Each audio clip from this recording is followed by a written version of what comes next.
नमस्कार, माझे हॅपी हाऊसमध्ये आपल्या सर्वांचे स्वागत. फ्रेंड्स, कशा आहेत? आशा करते की आपण सर्व मजेत असाल. तर हल्ली सध्या बाजारात ना रताळी सहज उपलब्ध आहेत. रताळी म्हणजेच स्वीट पोटॅटो, आणि त्यापासून आपण अनेक रेसिपीज किंवा अनेक पदार्थ बनवू शकतो. जसं की मी मागे 1 वर्ष अगोदर रताळ्याची खीर बनवून आपल्याच ह्याच चॅनलवरती आम्ही अपलोड केलेलं होतं. तुम्हाला नक्कीच आवडली असेल. तर मी मुलांना अधनमधनं ह्या रताळ्यापासूनच ना वेफर्स किंवा आपण त्याला काप मसालेदार चिप्स असं बनवू शकतो. तर आज वेळ न वाया घालवता, जास्त काही न बोलता, आपण अगदी शॉर्टकटमध्ये झटपट असे रताळ्यापासून आपण वेफर्स किंवा आपण चिप्स बनवणार आहोत. त्यासाठी इथे फक्त मी सध्या रताळे घेतलेले आहेत.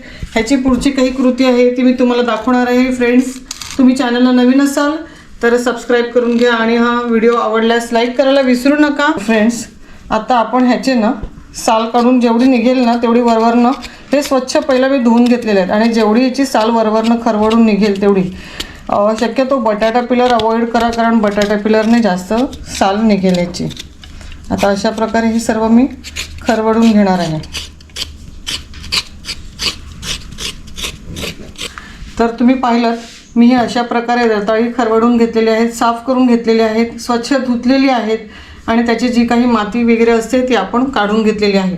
आपल्याला कल्पना असेलच, ह्या रताळ्यामध्ये भरपूर बेनिफिट्स आहेत. आपल्याला हाय फायबर आहेत, झिंक आहे, भरपूर प्रमाणात ह्याच्यामध्ये फॉस्फरस अवेलेबल आहे. त्याच्यामुळे ते नक्कीच आपल्या शरीराला खूप उपयुक्त ठरतं. आणि जर आपली मुलं असं काही खायला तयार नसतील, आपण साधं थोडंसं मीठ टाकून नुसतं बॉईल जरी करून दिलं तरी खूप छान असं खायला लागतं ते. आणि सध्या सीझन आहे, त्याच्यामुळे तुम्ही नक्कीच आपल्या मुलांना किंवा वडीलधाऱ्या लोकांना, ज्यांना चावण्याचा प्रॉब्लेम आहे, ज्यांना चावू शकत नाही, कॉन्स्टिपेशनचा त्रास आहे, त्यांना आपण हे नक्कीच देऊ शकता. आता आपण याचे ना छोटे छोटे काप करणार आहोत.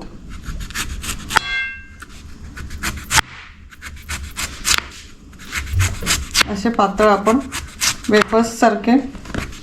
आता माझ्या टफीला वाटलं की मी इथे काहीतरी मच्छी कापली, हातात सुरी बघितली आणि तोही आलेला आहे. तो काही खाणार नाही, पण तो आलाय तो बघायला. आता कटरबोर्ड आणि सुरी उचलली की त्याला असं वाटतं की काहीतरी करतोय आपण. हे बघा, असे पातळ आपण हे काप्स करून घ्यायचे त्याचे. तुमच्याकडे जर हे बटाट्याचं वेफर्स बनवायचं साहित्य असेल तर तुम्ही हेही वापरू शकता. ह्याच्याने अगदी सुंदर असे पातळ काप निघत आहेत आणि हे झटपट होतं. मला असं वाटलं की जाड निघेल म्हणून मी हे वापरलं नव्हतं सुरुवातीला, पण माझ्या मुलीने मला आयडिया दिली, मम्मी ह्याच्याने करून बघ. हे बघा, असं अगदी पातळ छान असं गोलाकार निघत आहे. आता हे सुंदर असे पातळ काप आपण केलेले आहेत. आता मी ही फ्राय करणार आहे. तेल आता कडकडीत तापलेलं आहे आणि आपण ह्याला काही न लावता असेच फ्राय करणार आहोत.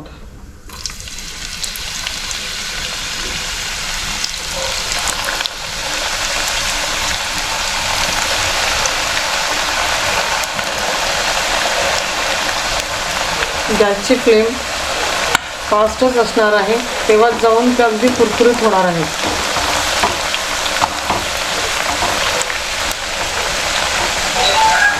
फ्रेंड्स, अशीच नवनवीन रेसिपी किंवा ब्लॉग पाहण्यासाठी ना बेल आयकॉनचं बटन दाबून घ्या.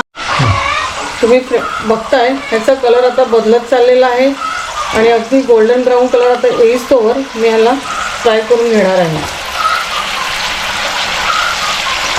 अगदी 5 मिनिटामध्ये हाय फ्लेमवरती आपले वेफर्स तयार होत आहेत. वेफर्स खायचे असतील तर संपूर्ण कृती पाहून घ्या, पुढे अजून थोडंसं बाकी आहे.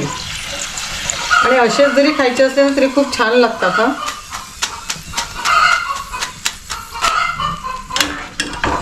हाय फ्लेम असल्यामुळे लवकर होतील. तुम्ही जर गॅस स्लो केला थोडासा वेळ जाईल, परंतु हे चिप्स जे आहेत ते नरमच राहतील. हाय फ्लेममुळे फटाफट शिजतात. तर आता मी जे 3 रताळी घेतलेली होती त्याचे वेफर्स करून झालेले आहेत. तुम्ही पाहता अगदी छान असा रंग आलेला आहे. तुम्ही आता असेच खाल्ले तरी छान अशी गोड चव ह्याला येते, कारण मी टेस्ट करून पाहिलेत. आता मी ह्याच्यामध्ये थोडंसं यम्मी होण्यासाठी एक घरगुती थोडासा आपला तिखट मसाला अगदी थोडासा मी ह्याच्यामध्ये टाकणार आहे. आपल्याला जसं फ्लेवर हवी आहे त्याप्रमाणे आपण त्याच्यामध्ये इन्ग्रेडियंट्स टाकू शकता. इथे हे चाट मसाला, तोही मी इथे टाकते आहे. आणि थोडंसं चवीनुसार मीठ टाकणार आहे.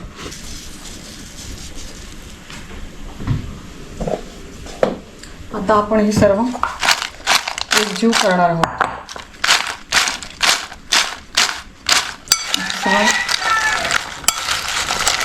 खाली करून घ्यायचं आहे. तुम्ही पाहत आहे खूप छान असा रंग आला त्याला आणि एक वेगळा स्वाद, सुगंध निघतो.